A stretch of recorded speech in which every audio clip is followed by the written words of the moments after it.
In youth, power is an illusion. You are filled with fire, yes, but it is undisciplined, unfocused, and easily extinguished by anyone who understands the world better than you do. You believe that ambition, energy, and dreams are enough to command respect or shape your future. But the truth is that when you are young, you are useful, not powerful. Others see your energy and use it. Older men and institutions exploit your hunger for achievement to build their own empires.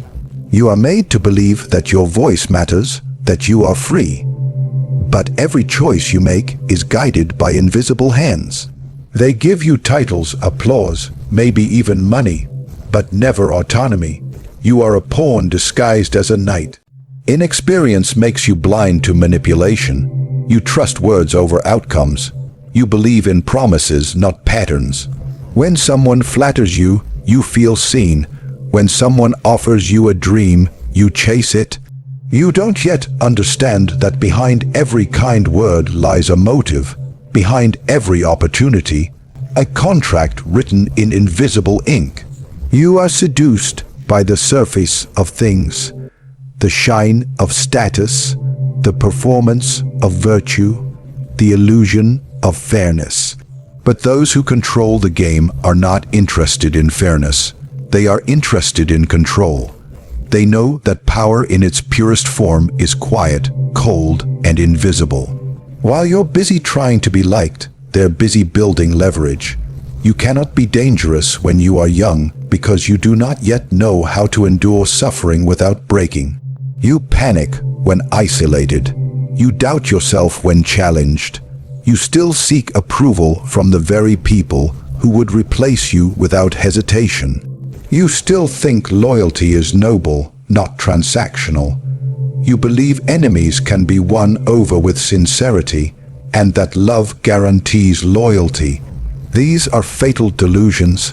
They are taught to you on purpose, to keep you obedient, agreeable, manageable. True power begins when you stop believing in these lies. But that takes time. It takes betrayal, failure, and the quiet realization that no one is coming to save you. It takes being used, discarded, and ignored. It takes watching others rise above you, not because they are better, but because they are colder, more calculated, more ruthless. Youth shields you from these truths with distraction, with romance, with idealism. And as long as you remain enchanted by them, you will never be a threat. You will always be reactive instead of strategic. You will spend your prime years dancing to a song someone else composed.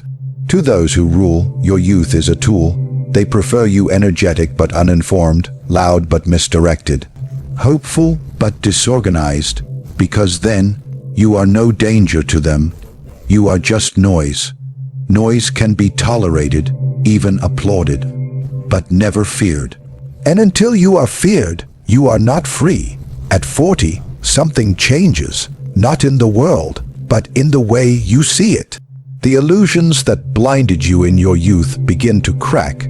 You no longer chase every opportunity like a starving dog. You observe, wait, measure. You learn to ask not what something appears to be, but what it costs, who benefits, and why now. You begin to calculate, not just react. You know that time is currency, and every investment must yield more than temporary satisfaction. This is the beginning of real power, not the loud, performative kind, but the silent, controlled, and irreversible kind. By 40, you've seen enough betrayal to understand loyalty is often a mask.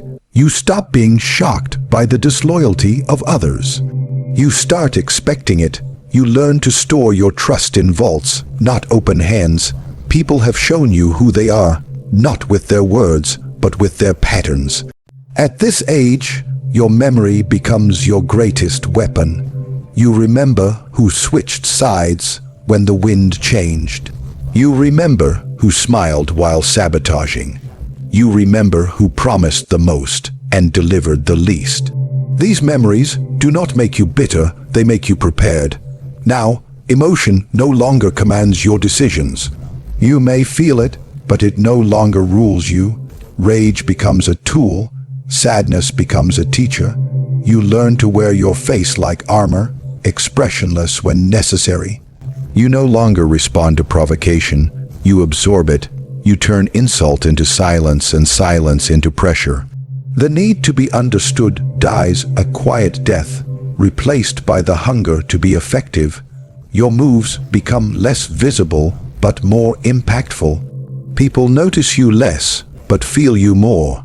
At 40, your ambition becomes sharper. It is no longer about proving yourself. It's about positioning yourself. You understand that speed kills the reckless, but timing kills the unprepared. You wait for weakness, for distraction, for overreach. You don't need to be first. You need to be final. This is not cowardice. This is discipline. You let others exhaust themselves with noise while you consolidate power with silence.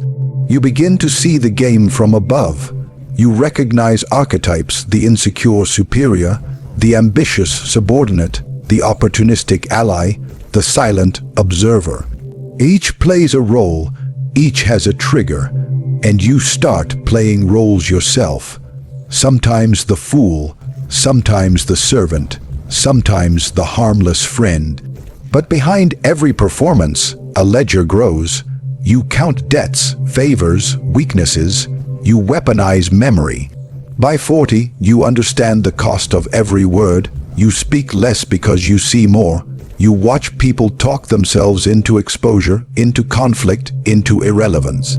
You learn that the most powerful sentence is the one you never say. Your influence begins not with your presence, but with your absence. You can unsettle a room just by standing in silence. This is the age where stillness becomes louder than action, and distance becomes the sharpest blade. Dangerous is just another word for free. When you become dangerous, no one owns you. You move without begging for approval, you speak without fear of consequences, and you walk through the world without asking for permission. This isn't recklessness. It's power earned through experience, through wounds turned into weapons. It is the point where you stop fearing what might happen, because you've already survived worse. People sense it in your presence, the absence of need, the cold clarity in your eyes. You no longer chase validation. You've buried that hunger beneath a fortress of discipline and control. When you are dangerous, people think twice before disrespecting you. Not because you bark loudly, but because you don't bark at all. You don't threaten. You don't explain. You don't react. You respond only when it's necessary, and when you do, it's final. There is a weight to your silence, a sharpness to your stillness. You are not the loudest in the room. You are the one they avoid provoking, the one whose motives they cannot predict, the one whose limits they cannot see. This kind of danger comes from detachment, from no longer being swayed by every opinion, every offer, every insult. You know what you want, and more importantly, what you'll never tolerate again. You can walk away from anything: money, love, comfort, because nothing outside of you controls you anymore. That terrifies people. They're used to negotiating with fear, with guilt, with temptation. But when you have made peace with loss, when you no longer fear solitude, when you've learned how to rebuild from ashes, they have nothing to leverage against you. Being dangerous means you've buried the version of yourself that begged for mercy, that chased peace with people who only brought chaos, that kept proving your worth to those who never intended to see it. You've killed that weakness in yourself, not with cruelty, but with clarity. You don't waste your fire on those who can't match your intensity. You don't teach people how to treat you. You show them once. If they don't learn, you disappear. No warning, no speech, no second chance. People will call it cold. They'll call it heartless, but they forget what it took for you to become this way. They weren't there when you were underestimated, dismissed, betrayed. They didn't feel what it cost you to stay silent while others took advantage. They never saw the internal war you fought just to maintain peace with people who never deserved your patience. That's why their judgment is irrelevant. They speak from comfort. You act from experience. To be dangerous is to be sovereign. Your mind is your own. Your time is your own. Your emotions no longer sabotage you. You don't need to be liked. You don't need to be understood. You only need to be in control. Because when you are in control, you are free. And when you are free, you are dangerous in the purest form, untouchable, unpredictable, and unwilling to kneel to anything or anyone again. Power is taken, not given. The world does not reward those who wait patiently with open hands. It rewards those who seize, who manipulate, who strike when others hesitate. Waiting for permission is the death of ambition. The ones who rule are not the most deserving, but the most daring. They saw a door and kicked it open. They saw weakness and exploited it. They saw confusion and moved with precision. This is the truth no one teaches, because the game is designed to keep you docile, idealistic, hopeful. But hope is not a strategy, and good intentions do not move the needle in a world governed by force, not fairness. From the time you're born, you're conditioned to obey. You're told to be good, be humble, be patient. You're rewarded for compliance, not strength. But behind every throne is a history of conquest. Behind every success is a trail of discarded niceties. Those who rise understand that to play clean in a dirty game is to volunteer for defeat. The game is not fair, and it never was. The powerful write the rules, bend them, break them, and sell the illusion of justice to those still too naive to question it. The first step to power is to stop believing in this illusion. The second step is to act, to stop observing and start orchestrating. To realize that people are resources to be managed, not mysteries to be solved. That alliances are not built on trust, but on leverage. That leadership is not granted, it is enforced. The world only follows strength, real or perceived. Appear weak, and you invite control. Appear strong, and you become the standard. Power respects power. Everything else is background noise. You must stop apologizing for wanting more. The timid wait for ideal conditions, but conditions are shaped by those bold enough to move first. You must be willing to take what others hesitate to claim, to put your name on things you did not ask for, to assume roles you were not offered. Power rewards audacity, not accuracy. It's not about who deserves the crown, but who dares to wear it. And once you do, you learn the final truth. No one gives power back. It must be protected with the same ruthlessness it was acquired. Most people want comfort, not conquest. They want to be liked, not feared. But power does not come to the agreeable. It comes to those who make themselves necessary, those who understand the mechanics of control. It's not about being evil, it's about being effective.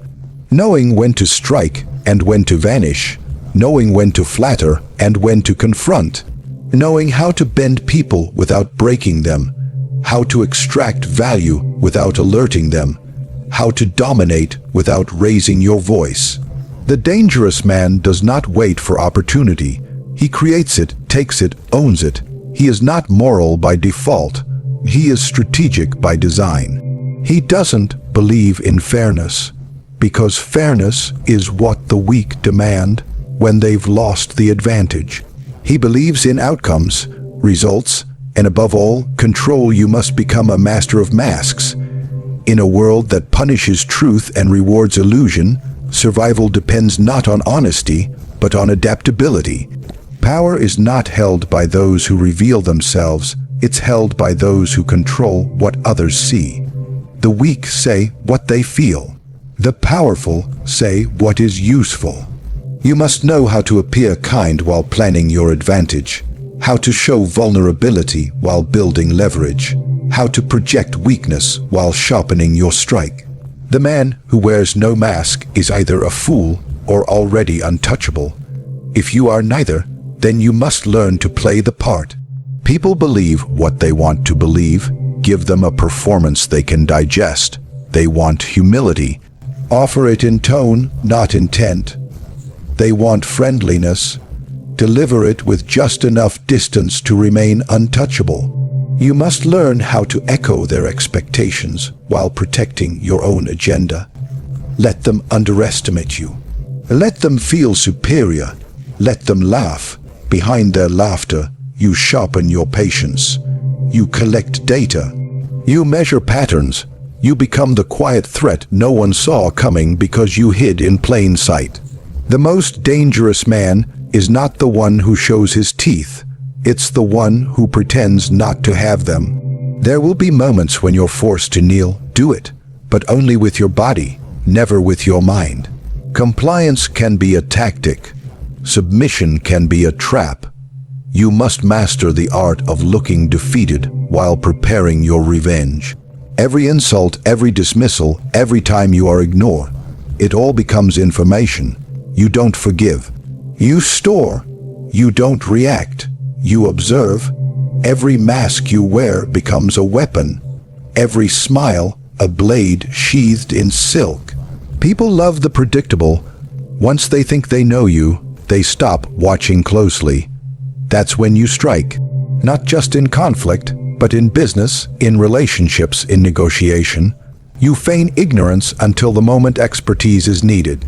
You pretend to be harmless until being feared becomes necessary. This isn't deceit, it's strategy, because the world is not kind to those who show all their cards.